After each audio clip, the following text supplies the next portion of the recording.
Você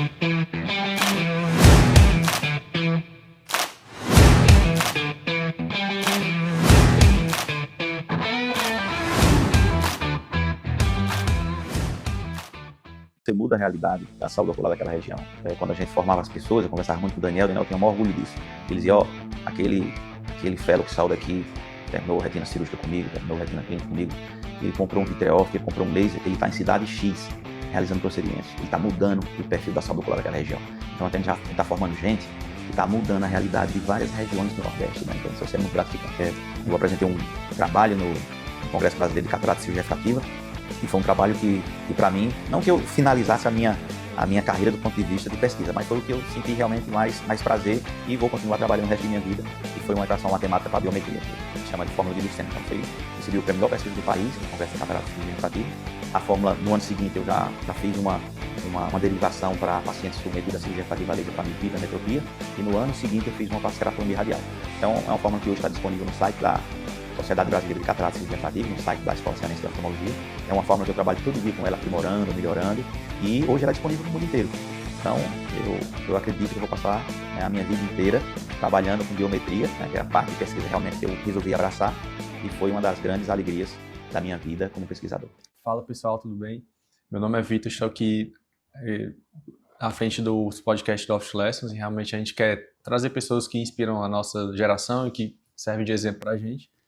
Então aqui a gente vai continuar a segunda parte do podcast com o Dr. Abraão, e a gente vai falar agora mais de uma parte relacionada a empreendedorismo, a parte da coordenação de residência, então toda essa parte que envolve algo que não está, na verdade, separado da oftalmologia, né? Porque empreendedorismo, ensino, coordenação é uma coisa que sempre vai existir no âmbito acadêmico e uma sub-área, né, da medicina.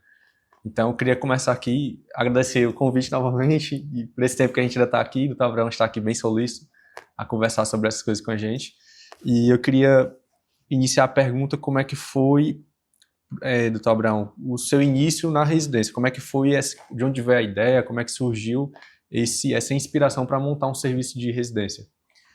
Quando eu estava, na época, com a oftalmolaser, meu irmão Daniel veio trabalhar junto comigo, a gente tinha nossos projetos, trabalhar em Fortaleza, trabalhar em outras regiões, começou a haver pedidos de acompanhamento de estagiário. A gente queria acompanhar 6 meses, queria acompanhar um ano, e nesse detalhe de estagiários começar a nos acompanhar, a gente começou a perceber que a gente estava tendo, na verdade, uma residência, né? Uhum. Tinha estagiários que estavam 1 ano, na sequência entravam mais 2, na sequência do outro ano entravam mais 2, então entre R1, R2, R3, estagiários extraoficiais. Tinham colegas que já trabalhavam na época com a gente, no caso o professor Cícero Narciso, trabalhava com estrabismo e plástico, Daniel ficava com retina, vítreo e ultrassom, eu ficava na área de catarata refrativa e córnea. E a gente resolveu oficializar, né? A residência nada mais foi a oficialização de um serviço que a gente já estava com estagiários, né? E oficializar para quê? Oficializar para dar oportunidade aos estagiários que estavam terminando seu estágio de fazer a prova de especialista, né, para tentar tirar o RQE. Eram pessoas que estavam acabando a faculdade, começando a vida, não tinha muito entendimento do mercado, então era danado, porque ele terminava o R1, o R2, chegava no R3, não tinha oportunidade de fazer a prova de título especialista, porque não estava no serviço credenciado, na época. Isso, 2000 e? Isso aí foi por volta de 2013. Uhum. 2013 a gente estava funcionando de forma assim bem em modelo de residência. Quando foi em 2015, né, começamos com os processos de papéis, né, de estruturar, de cumprir todas as regras para o Conselho Brasileiro de Oftalmologia e Associação Médica Brasileira. Em 2015 nós conseguimos nosso credenciamento com 6 vagas por ano, né, para o curso de especialização oficial da Escola Cearense de Oftalmologia, aqui em Fortaleza. E como é que foi para o senhor começar a montar a equipe, né, de preceptores do local, após essa parte mais burocrática? Beleza que já existia, né, mas assim, como é que foi essa organização? O que você foi percebendo que precisava, ou de estrutura para ensinar, né, os residentes? A parte de estrutura básica é interessante, né? Hoje há uma exigência de mais recursos e a escola tem, mas na época a gente tem que ter um consultório básico, né? Lâmpada de fenda com um tonômetro, com um OBI, aí ter sala de exame com microscopia especular, com topógrafo, com retinógrafo, enfim. O básico da época a gente sempre teve.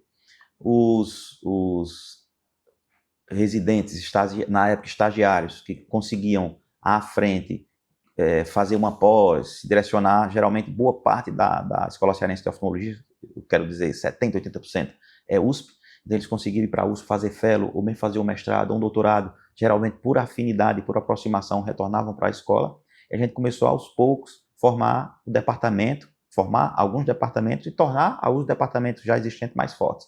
Então, catarata começou a ter 2, 3, 4 preceptores, retina começou a ter 3, 4, 5 preceptores, né? Plástica, estrabismo, glaucoma. Então, a gente começou a formar o departamento com pessoas que tinham ligação prévia com a escola ou ligação, afinidade comigo e com o Daniel, né? E aos poucos a escola foi crescendo. Passou de 4 consultórios para 11, e sala de exame, 2 salas de cirurgia para 3, 3 para 4, e a escola tem a estrutura que tem hoje. Entendi. E como é que o senhor inseriu a parte científica na pesquisa? Como é que foi? Como é que o senhor conseguiu coordenar tudo isso, dando assistência? Porque o seu conhecimento científico, lógico que tem vários preceptores que também tem, mas como é que você conseguiu organizar essa parte para estimular os residentes a pesquisarem? Desde o início, eu sempre estimulava, né? Quando a gente estava fazendo algum procedimento cirúrgico, ou mesmo fazendo atendimentos, olha, esse dado é um dado importante para a gente desenvolver alguma pesquisa. Eu recordo que tinha um residente na época que estava aspirando, olha, eu queria seguir essa linha de vocês, fazer mestrado e doutorado. Eu digo, então, você precisa aparecer, você precisa começar a escrever. E a gente escreveu um trabalho sobre a superfície e a face posterior da córnea, comparando o K total, na época, assim que começou essa questão do pentacano, K total com o K convencional. E o residente, ele queria migrar, ele queria seguir o caminho da retina, mas na época, eu digo, olha, a oportunidade que você vai ter é comigo, com córnea, né? O doutor Igor Coelho, ele tem doutorado pela USP, PhD, tá hoje em Cajazeira, uma pessoa espetacular, se desenvolveu muito bem nessa área e realizou o sonho dele, que era fazer o fellow e o doutorado dele na USP. E na época a gente escreveu o trabalho junto e ele treinou, ele também, assim como eu, né, logo no início tinha dificuldade nessa questão de apresentação. E eu lembro que a gente foi para o Norte-Nordeste, eu acredito que o Norte-Nordeste foi em João Pessoa, e o trabalho dele foi selecionado para apresentação oral, né? Quando o trabalho é selecionado para apresentação oral, você já sabe, olha, é um dos melhores trabalhos de pesquisa. E ele realmente foi selecionado como a melhor pesquisa daquele congresso. Ele falou para mim que aquilo mudou a vida dele, né? Foi um gatilho, uma virada na vida dele, porque ele se sentiu capaz, né? Ele disse, olha, eu tive um trabalho que foi escolhido o melhor do Nordeste e realmente eu sou uma pessoa capaz. E a partir dali ele disse que conseguiu destravar essa questão científica. Então, era no dia a dia. Por um bom tempo, eu acredito que desde 2018, eu faço a seleção por nota. Então, primeiro, se você me procurar espontaneamente para escrever, eu escrevo com qualquer residente. Mas, se não me procurar para escrever, e eu tiver alguma ideia na cabeça, geralmente eu dou uma ideia para o R1, uma ideia para o R2 e uma ideia para o R3 por ano. Então, esse ano, o Congresso Cearense, que foi apresentado ontem, 2 residentes, um R1, um R1 e um R2 apresentaram trabalhos que é dessa minha filosofia. Eu passo uma ideia para o R1 para o R2 que estiver em primeiro lugar dentro das provas internas. Então, eles apresentaram a pesquisa ontem, daqui da Cearense vai para o Norte-Nordeste, da Norte-Nordeste vai para o Conselho Brasileiro de Oftalmologia. Então, todo ano, eu estou conseguindo ainda ter essas ideias, né, ou aproveitar a ideia de residente para escrever com os primeiros colocados dentro das provas internas. Então, vai no dia a dia. Isso é uma coisa que ajuda, né, porque às vezes a gente está na residência, a gente precisa desse início, né, dessa chama inicial para você se desenvolver, né? Então, realmente é um serviço muito rico da Escola Cearense de ter essa oportunidade, né, para os residentes começarem a trilhar os caminhos na pesquisa. E como é que atualmente está a sua prática em relação à coordenação de residência, a trabalho por fora, na sua clínica particular? Quais são os outros negócios que o senhor tem? Onde é que o senhor trabalha mais? A parte de residência, aos poucos, é reformando seu corpo clínico, né? Então, o corpo clínico da escola, né, são pessoas, primeiro, que a gente considera muito capacitada e pessoas que têm uma afinidade ética e profissional comigo e com o professor Daniel. Então, quem está mais na linha de frente mesmo é o professor Alex Galeno, que é o supervisor acadêmico, e Daniel, que é o chefe de preceptoria. Eu fico na coordenação, nessa parte de ligação direta com o CBO, ligação política através dos convênios, e a parte científica, que eu nunca abri mão de estar à frente. E eu consigo, né, além de sair, ficar fazendo outros projetos. A gente teve, em 2019, nessa virada da pandemia, a ideia de fazer uma área, porque a escola ela era SUS, convênio era tudo. E o SUS começou realmente a aumentar as suas proporções e ocupar essa questão da nossa área de convênio. Em 2019, nós inauguramos, próximo da escola, o setor de convênio, chamado Instituto Lucena de Oftalmologia, e nós estamos lá desde 2019. Era um público que a gente já tinha na cidade dos funcionários e a gente tinha perdido. Né? Nós recuperamos nosso público dentro do Instituto Lucena de Oftalmologia.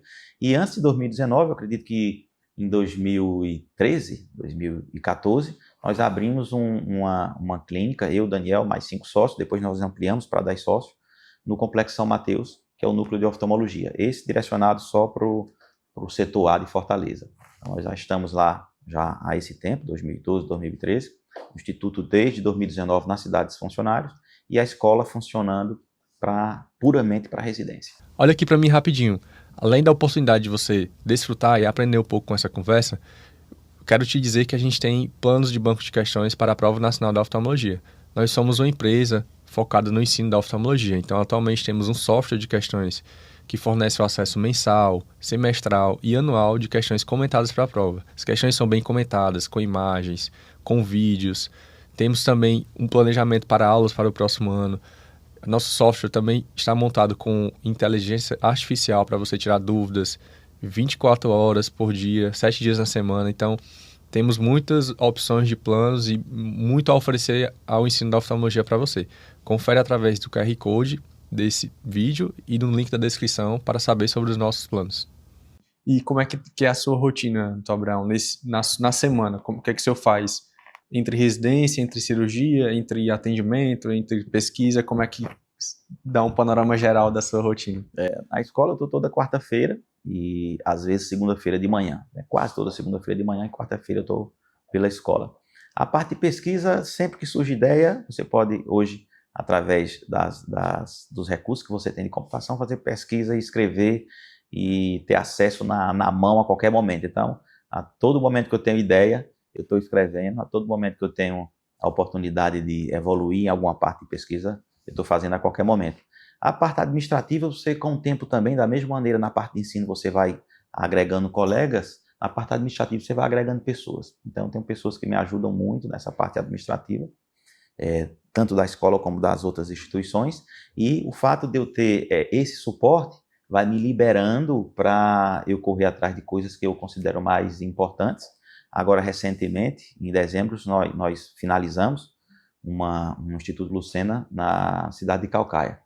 Então, nós abrimos, deve estar inaugurando aí nesses dias, tivemos uma dificuldadezinha só para pegar a parte de papelada, de alvarás, realmente é uma burocracia muito forte, mas a clínica está pronta para ser inaugurada. A escola tem também uma base dentro de Maranguape, que dá assistência à prefeitura de Maranguape, e desde que eu comecei a trabalhar aqui em Fortaleza, eu escolhi uma cidade para ficar com uma base, né? Um plano B, né? E não foi a minha cidade de Brejo Santo, foi a cidade de Iguatu. Então, eu tenho em Iguatu 4 sobrinhos que praticamente moram por lá. Eles têm 2 clínicas em Iguatu, uma em Copiara, uma em Boboaça, uma em Icó, uma em Cedro. Então, eles têm clínicas distribuídas naquela região inteira.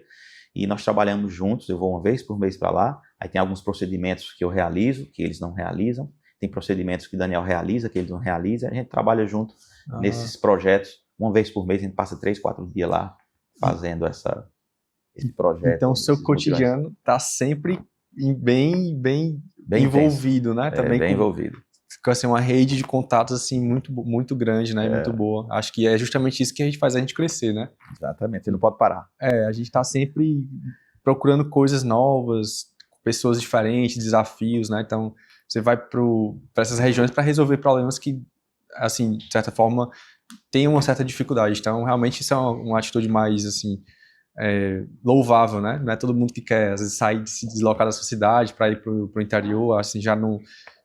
com esse cotidiano tão atribulado de obrigações, né? Você muda a realidade da saúde ocular daquela região. Quando a gente formava as pessoas, eu conversava muito com o Daniel tinha o maior orgulho disso. Ele dizia, aquele fellow que saiu daqui terminou retina cirúrgica comigo, terminou retina clínica comigo, ele comprou um vitreófilo, ele comprou um laser, ele está em cidade X, realizando procedimentos. Ele está mudando o perfil da saúde ocular daquela região. Então, a gente já está formando gente que está mudando a realidade de várias regiões do Nordeste, né? Então, isso é muito gratificante. Isso a gente às vezes nem se dá conta, né, do impacto, né? Um impacto gigantesco. É muito grande, E realmente o beneficiado é a população, né, que mais precisa. E em relação à cirurgia, Dr. Abraão, o senhor opera toda semana, assim, todos os dias? Toda semana. Dia de segunda e quarta-feira é meu dia de cirurgia. Cirurgia, à medida que você vai passando o tempo, você vai amadurecendo, e cirurgias que antes você achava que era estressante, ela começa a ficar mais tranquila para você, você começa a ter cirurgia amanhã e dormir bem, você não importa mais, porque você vai operar amanhã uma pessoa que é importante, então você vai ficando mais experiente, você vai ficando mais tranquilo. Então, termina entrando dentro de sua rotina como uma coisa boa, assim como o consultório, né? O consultório para mim é terapia. Então, se operar é uma coisa muito boa, né? Você termina se sentindo bem. Então, dia de segunda-feira, geralmente eu opero meus pacientes de convênio, e dia de quarta-feira, os pacientes ligados à residência lá. E o senhor opera mais transplante, catarata, refrativa? Transplante eu deixei há 10 anos. Então, eu faço refrativa e cirurgia de catarata. Com o tempo eu fui saindo transplante, quem assumiu o transplante na época foram os preceptores da escola e os que estavam ligados a mim dentro do sistema de convênios, e hoje eu faço só cirurgia de catarata e cirurgia refrativa laser. Então, de certa forma, a oftalmologia realmente é um cenário em que você precisa ter uma grande rede de contatos, né, para você também criar uma rede de conexões, de ajuda.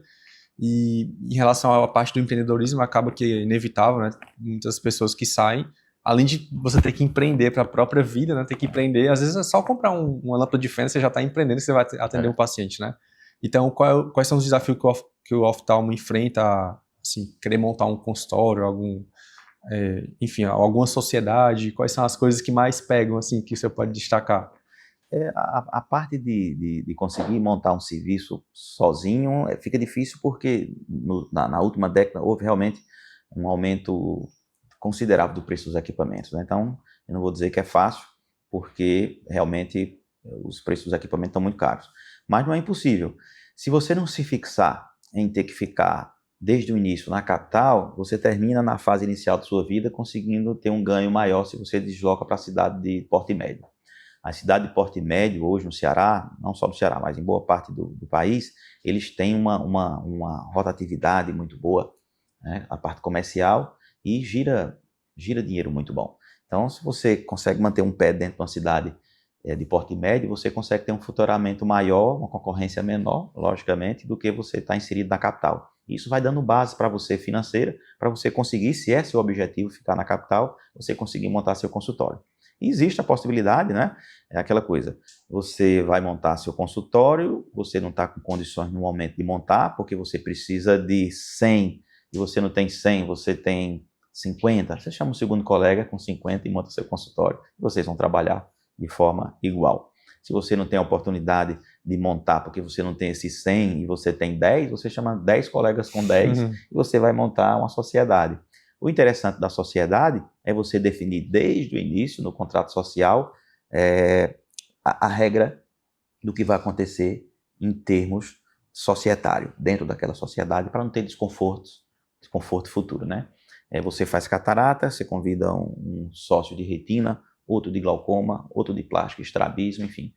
Não vai convidar ninguém da mesma? Pode sim convidar, não tem problema nenhum. Estou falando do ponto de vista básico. Você pode convidar pessoas que fazem catarata, 2, 3, retina 2, 3, enfim.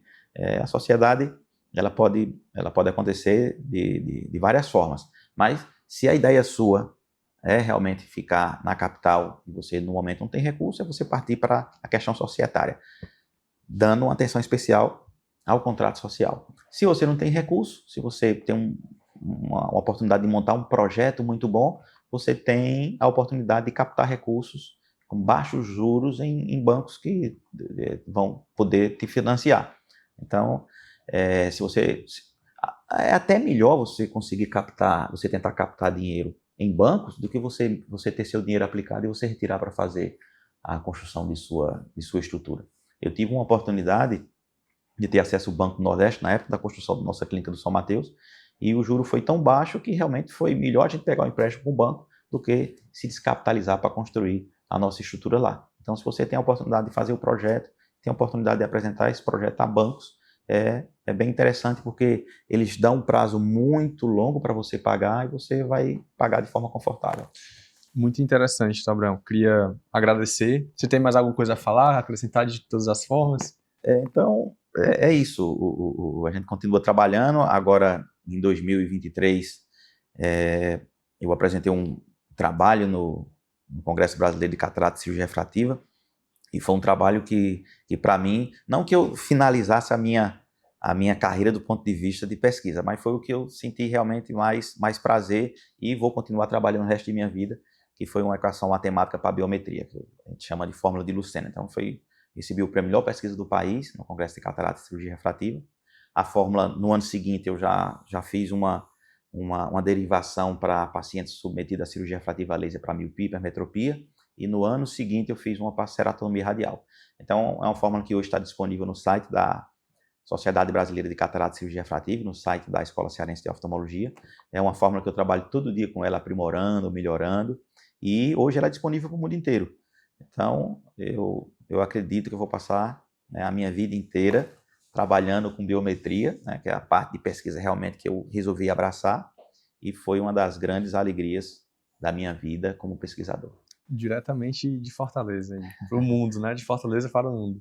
Então, realmente, já conhecia, inclusive, quando eu soube dessa fórmula, eu assim, já sabia de que era do senhor, proveniente do senhor, pelo seu interesse que você tem em científico. Isso é geralmente quando você está em outro estado, ou até fora do seu estado, quando você vê pessoas do seu local representando o seu estado, a sua cidade, você se sente bem orgulhoso. E realmente eu me senti muito orgulhoso quando eu soube disso. Inclusive, uma colega de residência foi que estava pegando inspirações para o TCC dela, que é a Larissa, que é do Petrônio, né? Isso. E ela, uma grande amiga, ela estava pegando inspiração para fazer o TCC dela, e até, não sei se tinha conversado com o senhor sobre isso, e ela, não, eu tô tentando fazer alguma coisa para melhorar a constante da forma e tal, achei interessante que o Abraão fez esse trabalho.